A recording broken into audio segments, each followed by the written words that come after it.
Sobat Kalem, kembali lagi bersama kami Mari Bercerita Sampai Tenang. Pada podcast kali ini kami kedatangan tamu spesial nih Sobat Kalem. Boleh perkenalan diri dulu nggak? Nih, aku manggilnya apa nih? Kak, Mbak? Nyonya. Oh, Nyonya. Ya udah kita panggil Nyonya aja. Boleh tahu nggak Nyonya namanya siapa? Aduh jangan deh, baru mulai. Cherry aja, panggil Cherry. Oh, Nyonya Cherry. Nggak usah pakai Nyonya, nggak usah. Oh ya udah. Cari, iya. Untuk mengawali ya Sobat Kalem ya, biar Sobat Kalem lebih mengenal siapa sih Nyonya Cherry itu. Siapa sih Cherry itu? Saya mau nanya dulu nih, aku mau nanya dulu nih ke Cherry. Kira-kira aktivitas sehari-harinya apa? Iya, halo semuanya, salam kenal Kak Ilyas, Kak Reo. Kenalin nama saya Cherry. Kesibukan jadi istri solehah. Masya Allah. Masya Allah. ngajar. Kemudian ya ngisi suara juga. Ngisi suara? Mengisi suara. Oh, pengisi suara. Betul.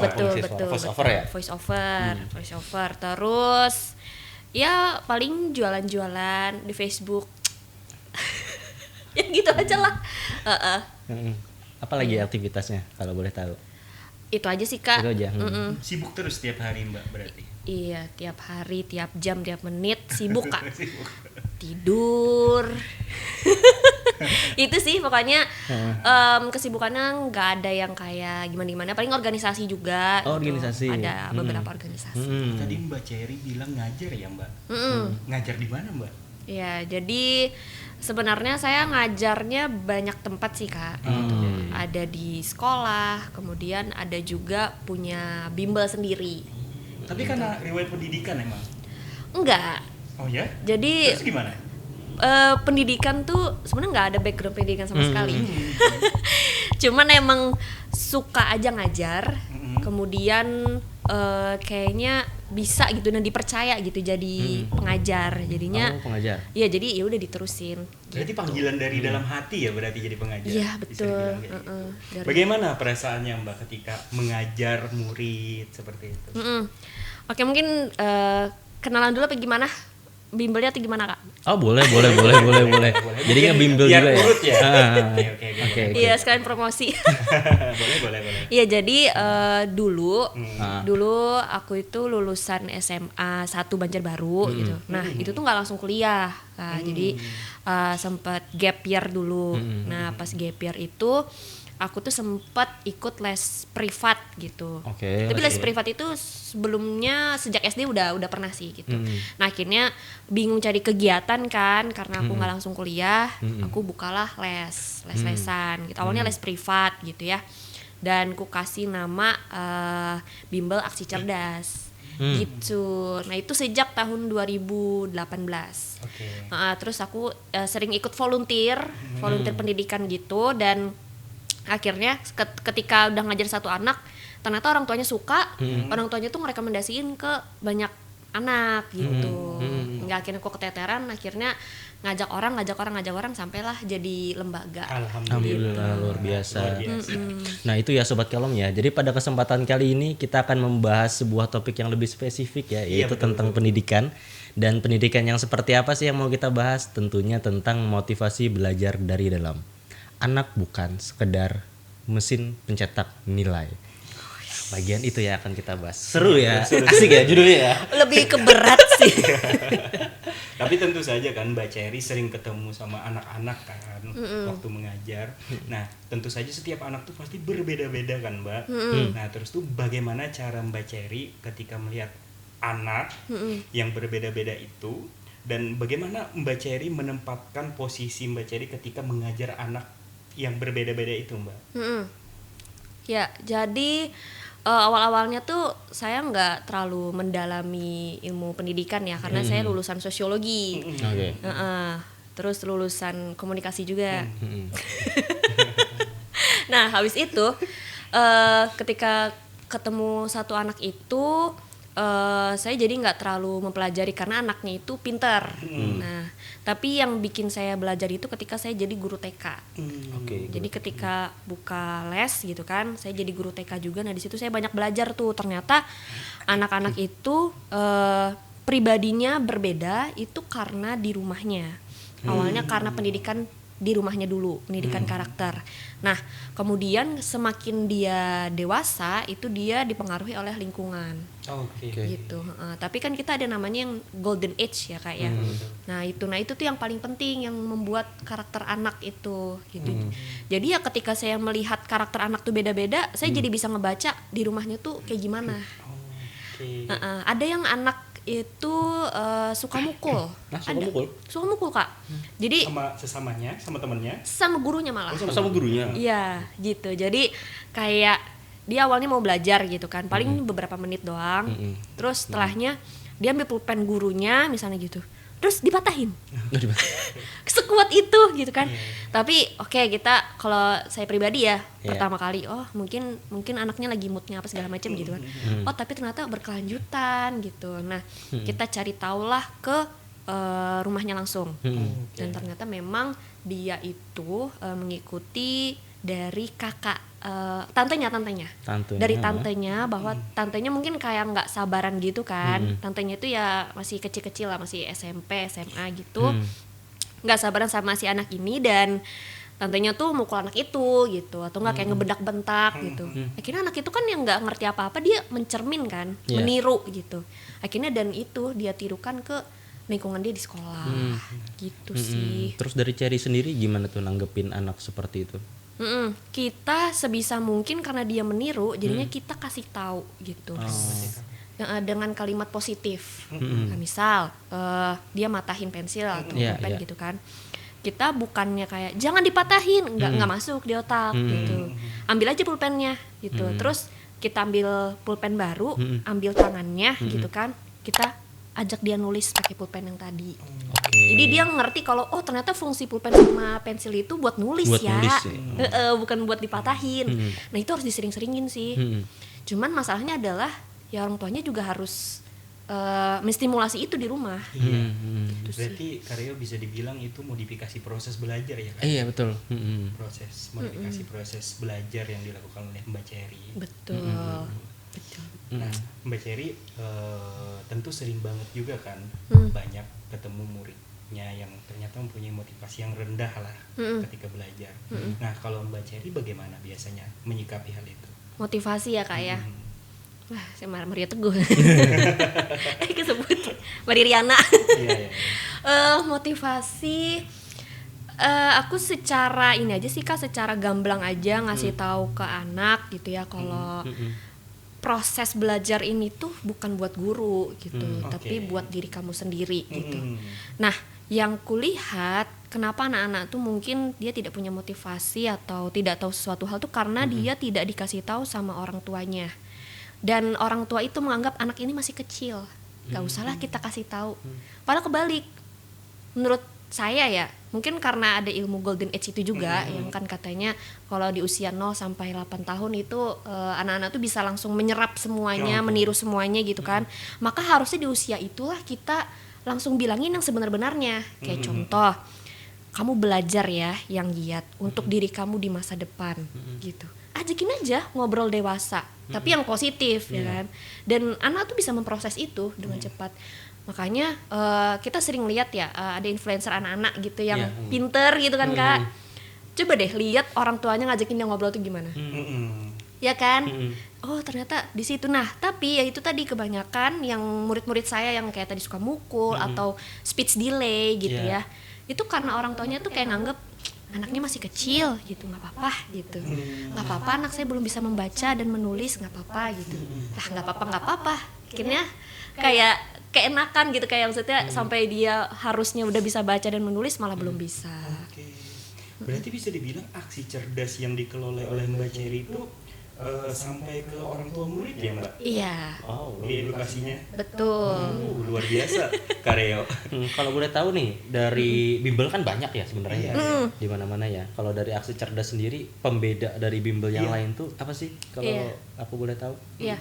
Jadi kalau di bimbel aksi cerdas kita lebih ke menunjang karakternya. Menunjang karakter.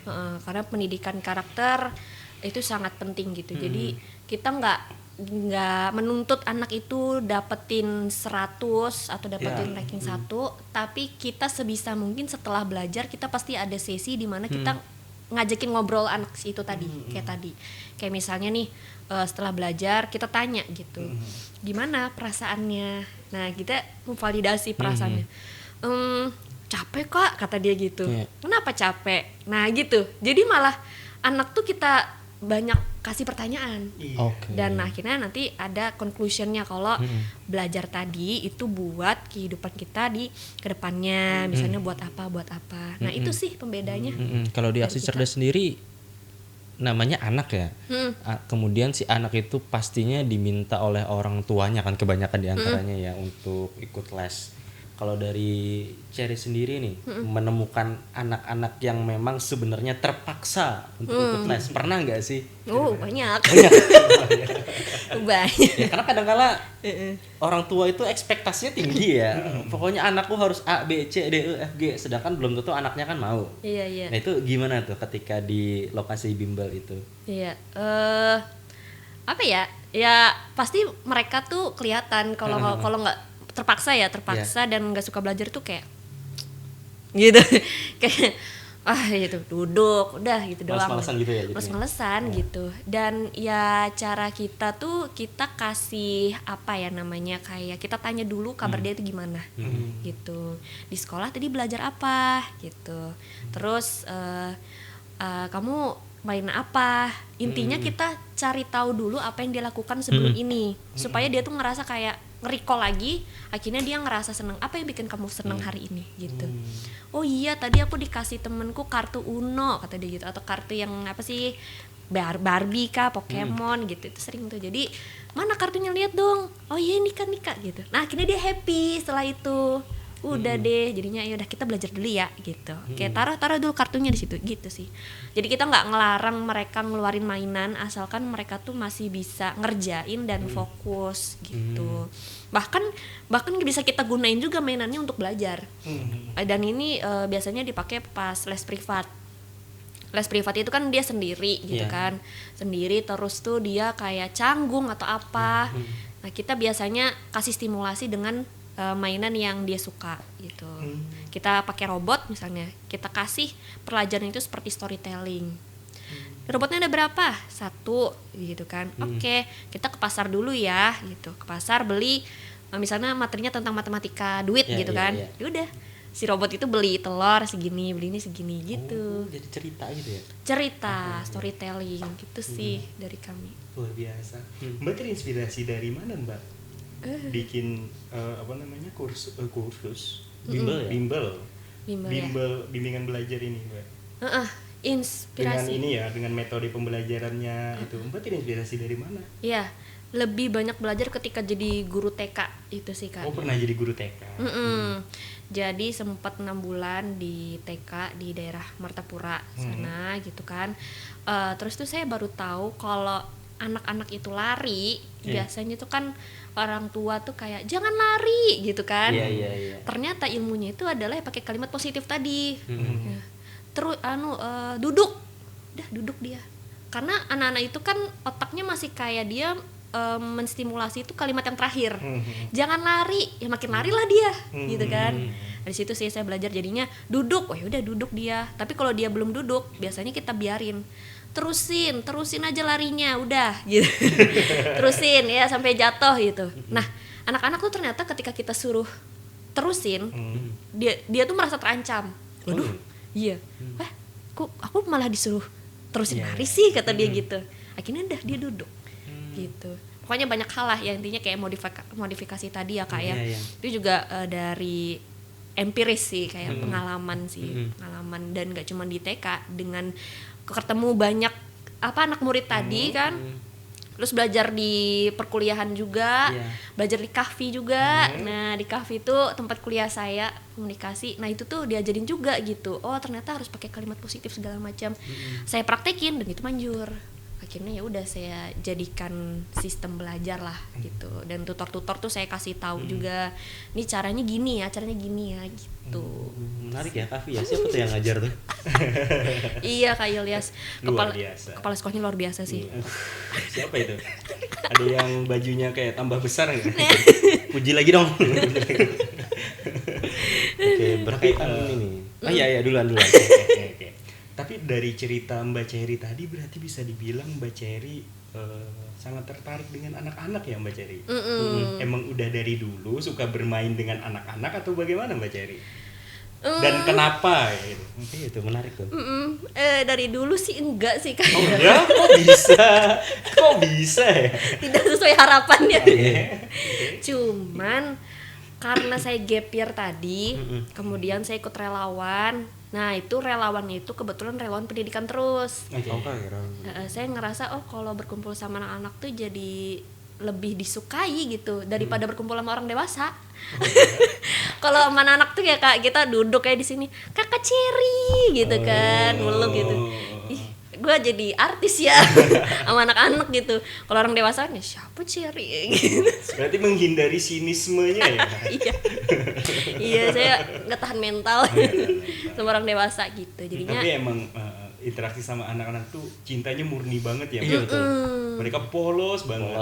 Kalau mereka lihat Mbak Cherry cantik ya mereka bakal bilang langsung. Betul. Kalau orang dewasa kan terkadang mereka nutup-nutup ya, kayak sok cuek, malu, kayak jual jual mahal kayak gitu. Tapi kalau anak-anak kalau lihat misalnya, wah Mbak Cherry hari ini cantik ya misalnya langsung bilang aja mereka langsung ya, yang luar biasa sih anak-anak. Cuman energi anak-anak tuh memang kalau aku sendiri ya Mbak, aku nggak bisa ngimbangin sebenarnya. Jadi biasanya tergerus energinya karena anak-anak ya. Kalau Kareo biasa tergerus nggak energinya kalau main sama anak-anak? udah ada di calon. Apalagi kalau kita ketemu klien anak-anak tuh luar biasa sekali, luar biasa. Iya. Aku tuh pernah dulu Mbak Cherry waktu di Jogja praktik gitu. Terus tuh nanganin anak-anak kan di TK juga Mbak. Terus tuh selama 2 minggu Mbak, sepulang aku dari TK itu, aku langsung kayak migrain Mbak. Karena energiku langsung terkuras. Jadi aku seperti gunung yang didaki oleh mereka. Luar biasa memang anak-anak. Cuman mereka emang semurni itu. Iya, semurni itu betul. Emang semurni itu, memang luar biasa anak-anak. Luar biasa banget sih. Bahkan gitu, Mbak Cherry juga kan, Mbak Cherry banyak nggak dapat pelajaran ketika berinteraksi dengan anak-anak biasanya? Iya, karena kan dia itu tadi benar kata Kailas tadi kan dia tuh jujur ya, mereka tuh jujur dan ketika kita tanya perasaan mereka, misalnya mereka habis dibully, banyak tuh yang kayak, kok habis dibully kak gitu. Akhirnya kan dia berani mengeluarkan pendapat kan, terus perasaan nih kamu gimana gitu, ya aku sedih, terus mau aku balas itu temannya ada juga. Dendamnya murni juga ya. Iya. Tuh enggak kayak ya aku nggak tahu gitu. Nah jadi kayak aku mempelajari ada memang anak yang apa ya udah tulus gitu, udah ngerti arti damai gitu. Ada juga yang kayak ya udahlah yang penting aku belajar aja misalnya gitu, kata anaknya gitu. Jadi anak-anak tuh sebenarnya dewasa. Cuman orang dewasa menganggap anak-anak itu kecil. Nah, gitu tuh. Kadang malah orang dewasa ya yang seperti anak-anak. Iya. Iya gitu. Jadi iya bener sih. Jadi iya bener. Mempelajari kedewasaan dari anak-anak. Nah, berkaitan dengan ini nih, Cher. Kan membuat bimbel ya. Kemudian tadi berkaitan dengan beberapa hal yang kita bahas tadi, ada anak-anak yang mungkin dia dipaksa oleh orang tuanya. Kemudian Cherry pernah nggak bertemu suatu kondisi di mana awalnya si anak ini ogah-ogahan, nggak mau. Ketika masuk ke bimbelnya Cherry, ternyata dia ada perubahan positif gitu, malah jadi tambah rajin atau gimana gitu. Kira-kira ada nggak pengalaman-pengalaman yang kayak gitu? Ada. Dia anaknya laki-laki. Nah, ntar kalau dia nonton siapa nih? Jangan-jangan aku. Kita menjaga pasti identitas di sini. Semuanya bagus kok anak-anak. Luar biasa. Ya, cuman ada satu yang dia tuh awalnya nggak bisa sama sekali gitu kan, perkalian atau apa gitu kan. Terus dia dipaksa sama orang tuanya ikut bimbel gitu. Awalnya kayak diem gitu, murung gitu kan. Nah, sampai pada akhirnya dia ketemu tutor yang memang bisa bisa masuk ke dalam hati dia lah gitu. Dan akhirnya gitu ya gitu kata dia. Yaudah akhirnya dia kayak misalnya kita suruh hafalin perkalian gitu kan. Awalnya dia nggak mau, tapi kalau dia suka sama tutornya, akhirnya dia mau seminggu 2 minggu bisa perkalian. Kemudian bahkan dia ngelihat tutornya bawa tab misalnya kayak gitu kan, bawa tab, dia yang awalnya nggak punya tab jadi pengen pakai tab juga gitu.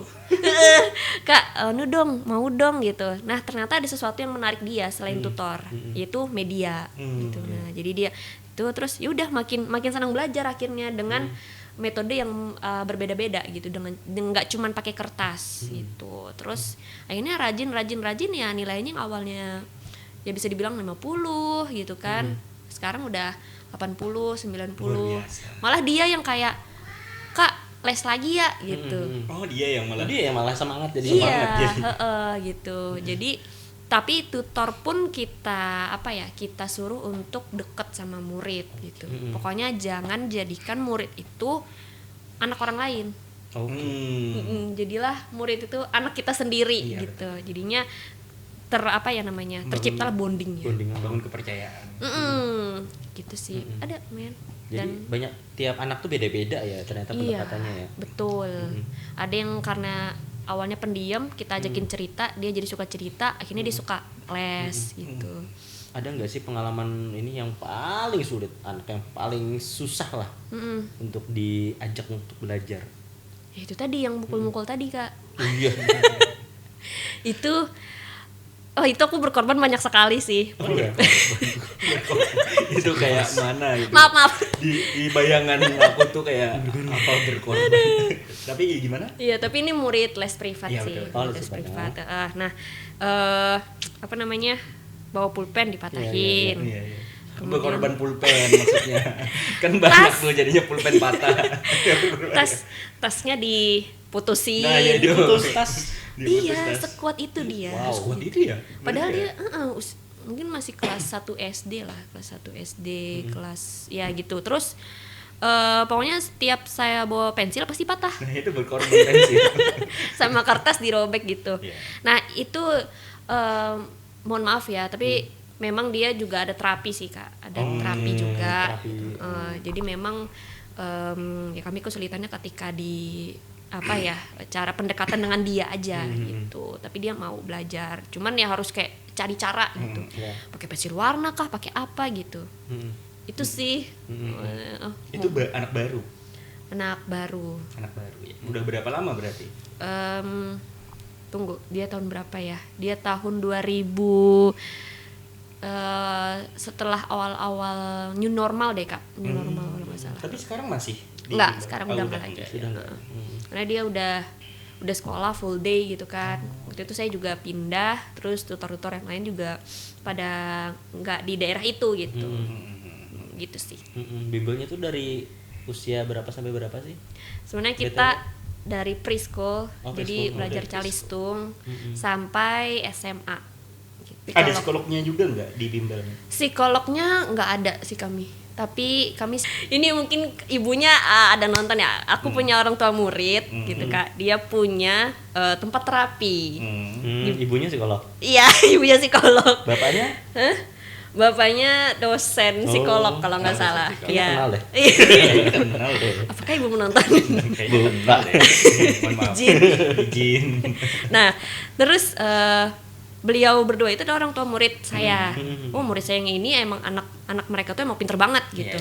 Terus tuh tapi anak-anak murid di tempat terapi ibunya itu ketika sudah selesai terapi nih pasti diarahkan ke aksi cerdas. Oh gitu. Jadi kita bersama ibu itu kayak kerja sama gitu, dan itu juga saya juga nggak nyuruh ibunya, enggak gitu. Emang ibunya aja gitu, karena mungkin anak ibunya les di tempat saya kan. Udah di aksi cerdas aja itu belajar calistung gitu. Terus sih jadi rekomendasi gitu ya. Buat rekomendasi. Jadi psikolognya udah sama ibunya aja. Ya, luar biasa. Tapi kami ada rencana sih, Kak. Kita ada rencana buka kelas public speaking. Oh iya. Sama kepala sekolah KAFI. Keren tuh. Siapa itu? Nah, kebetulan kepala sekolah KAFI psikolog. Oh, psikolog juga. Iya. Konon katanya ada di ruangan ini ya orangnya. Betul. Oh iya, di mana ya? Di bawah meja kayaknya. Konon atau di dalam tas saya. Belakang. Halo. Dalam kantong, men. Gitu sih, tapi kelasnya belum Tapi rilis. public speakingnya bukan buat anak-anak kan? Mbak? Ada buat anak-anak saya yang ngajar. Oh iya. Beliau untuk orang dewasa. Buat Iya. dewasa. Agak susah kayaknya beliau dekat sama anak-anak ya. Iya. Itu tadi energinya langsung habis kayaknya ya. Aduh. Public speaking buat anak-anak. Keren loh. Nah, berkaitan dengan bimbel ini. Bimbel ini kan biasanya memang diminta oleh orang tua ya. Dan berbicara tentang seorang anak, pasti peran orang tua itu sangat penting gak sih untuk perkembangan belajar dari si anak. Nah, kalau menurut Cherry sendiri gimana? Iya. Di dunia profesional emang yang paling utama tuh attitude sih. Kira-kira Mbak Cherry ada keresahan tersendiri nggak Mbak Cherry terkait pendidikan di Indonesia? Apa Ya. yang dia lihat tuh yang di sekelilingnya aja. Misalnya sekeliling dia ada sawit misalnya gitu kan. Nah, bagi dia gaji di sawit itu paling tinggi. Ya udah di sawit doang. Padahal banyak lagi pekerjaan-pekerjaan lain kan. Yang bisa dieksplor ya. Yang bisa- Tahu si cerdas tuh bisa ditemukan di mana sih? Siapa tahu nanti ada yang nonton ya, orang tua murid mungkin